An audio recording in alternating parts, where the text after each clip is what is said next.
halimbawa, huwag naman mangyayari mga kapatid, naharang kayo sa isang lugar na liblib, madilim. So huwag na kayo pumalag, ibigay nyo susi. So paandarin ng kawatan. So antayin nyo lang makalayo mga kapatid, ang kahit mga 50 meters. So patayin nyo dito mga kapatid. So i-start nya uli yan. Halimbawa i-start nya mga kapatid. Yan. So patayin ninyo. Tapos i-start uli bago lock nyo. Yan. So hindi na nyo mga kapatid hindi na nyo mapapaandar yun. So ganun ang purpose nun. Yan. Pinandar uli mga kapatid, second attempt nya. So ganito, ito nyo yung lock. Pag pinaandar nyo uli, dalawang pindot, itong ating start, bago pindutin nyo itong lock. So ganun lang mga kapatid. So pagka naka-unlock na mga kapatid, halimbawa pinakalaman, so nakalock. So attempt, second attempt. So yun. So ganun ang purpose ng mga kapatid, kaya tayo naglalagay o nag-install, lalo na't mga high-end ang motor ninyo, napakahalaga ng ating two-way alarm.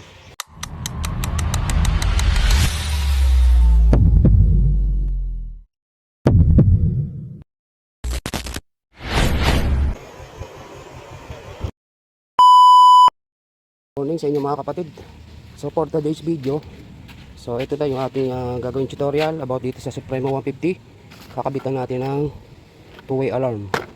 So bago tayo mag-umpisa mga kapatid, ay manalangin muna ng konti. So Lord, salamat sa araw na ito, sa mga biyaya at sa mga araw pang dadaan. So Lord, ako yung humihiling na ako iyong pagkalooban ng sapat na kaalaman at dagdag na kaunawaan para sa mga bagay na aking ginagawa. So ang lahat na ito Lord ay aking itinataas sa iyo, ang pinakamataas na papuri. In Jesus name, Amen. So yun mga kapatid, babaklasin muna natin to. Doon tayo magko-connection sa loob. So tanggal ang bearings, upuan. So yan. So tara, let's go. Ito mga kapatid, tanggalan natin yung kanyang upuan, bago yung side cover niya. So ito, dito tayo magko-connection. Dito tayo kukuha ng connection para sa ating two-way alarm.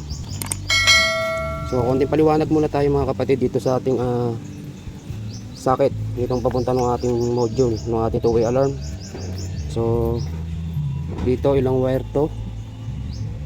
3, 6, 8 accident. So bali meron siyang color coding na dalawang dilaw. Ito yung co-connection natin mga kapatid sa ating placer. So kahit magkabaliktad yan, walang problema. Bago itong orange sa ating ACC wire, so accessories wire ng ating Honda Supremo. Bago yung ating black ay sa negative. So pink din na natin gagamitin yan. Yung ating blue doon sa ating starter, doon sa ating push start, yun doon. So hanapin natin yung color coding noon.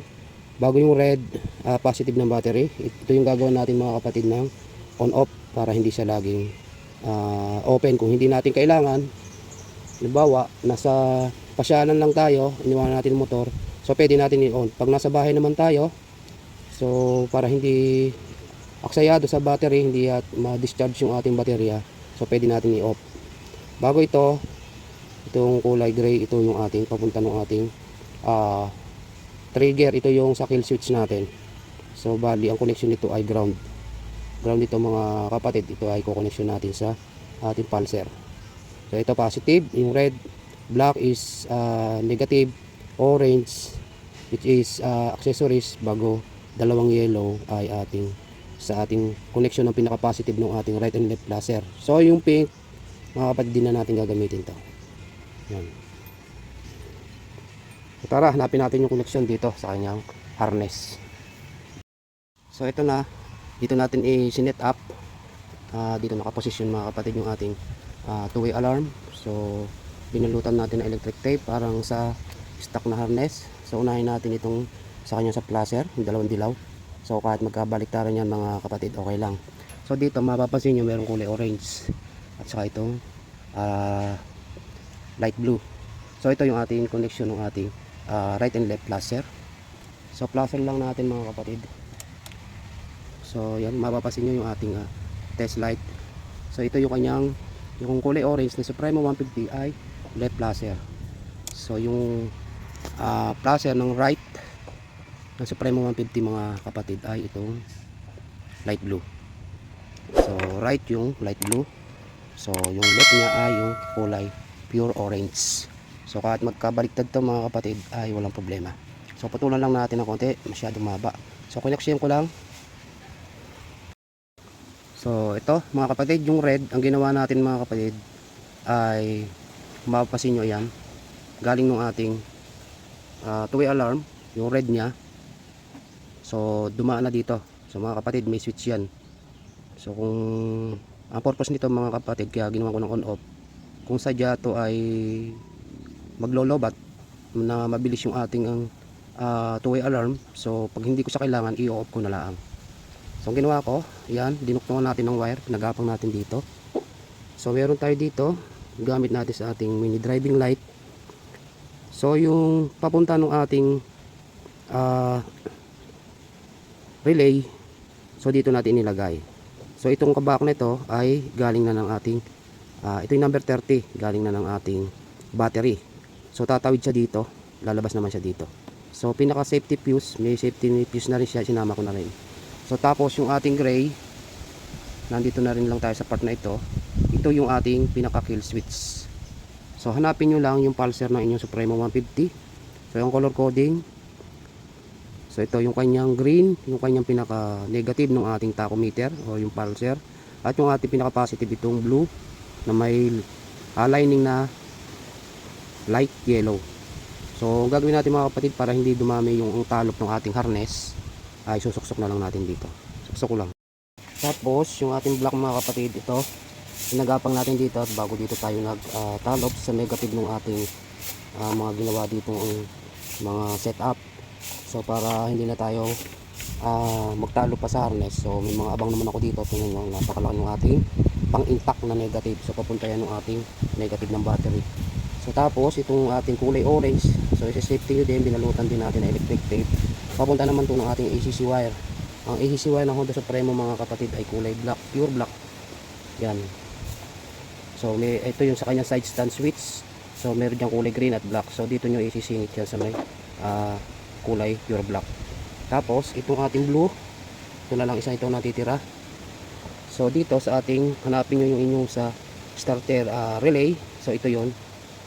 So dito nyo isasangat mga kapatid yung ating kulay blue. Yan, para hindi na tayo magtalo. So pagkatapos nito mga kapatid, ating tetesting na. Kapatid, ito na, natapos na natin. So ulitin natin yung kanyang dalawang yellow ng ating two-way alarm, kinabit natin sa orange na kanyang flasher, left and right, at saka yung blue. So light blue dito nung lumabas. Bago yung kanyang red, pinadaan natin dito. So nakahinang. So ito yung papunta ng ating relay. Isa naman, yung kaduktong nitong fuse na ito ay papunta ng ating number 30 ng ating battery. So yung ating black, dito natin i-connection. Galing naman yan ng ating negative ng battery, yung black. Tapos yung ating orange, hanapin nyo lang yung sa inyo size stand switch, pure black, nandito yon. Tapos yung ating kulay blue. Okay mga kapatid, ayan na yung ating finished project. Na i-organize na natin lahat ng wire. Yan. So dito ko siya inilagay. So halimbawa, huwag naman mangyayari mga kapatid, naharang kayo sa isang lugar na liblib, madilim.